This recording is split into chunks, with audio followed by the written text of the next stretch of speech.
नमस्कार विद्यार्थी मित्रांनो, उत्पन्नाचा दाखला तुम्हाला शिष्यवृत्ती योजनेसाठी लागणार आहे का? कुणाला लागणार आहे? किती वर्षाचा लागेल आणि नसेल तर काय? या सर्व प्रश्नांची उत्तरे आपण या व्हिडिओच्या माध्यमातून जाणून घेऊया. व्हिडिओ शेवटपर्यंत नक्की बघा. हो विद्यार्थी मित्रांनो, तुम्हाला उत्पन्नाचा दाखला लागणार आहे. मग कुणाला लागणार? तर TRTI, बार्टी, आरटी, सारथी या सगळ्यांना उत्पन्नाचा दाखला तुम्हाला लागेल.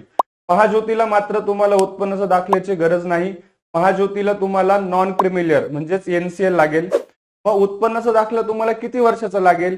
तर तुम्हाला 3 वर्षाचा उत्पन्नाचा दाखला लागेल. मग ही 3 वर्ष कोणती? तर 2022-23 असेल, 23-24 असेल, 24-25 असेल. या 3 वर्षाचा तुम्हाला उत्पन्न दाखला लागेल. हे तिघे वर्षी तुम्हाला पर इयर 8 लाखाच्या आत उत्पन्न हवं. त्यानंतर मग हा दाखला नसेल तर काय? तर सेम विद्यार्थी मित्रांनो, मागच्या वर्षी 2023-24 ला शिष्यवृत्ती योजना राबवली गेली होती. त्यावेळी ज्या विद्यार्थ्यांकडे तो उत्पन्नाचा दाखला नव्हता त्या विद्यार्थ्यांना शिष्यवृत्ती मिळाली नव्हती. तर विद्यार्थी मित्रांनो, तुम्हाला जर फॉर्म भरायचा असेल तर उत्पन्नाचा दाखला हा तुम्ही काढून घ्या.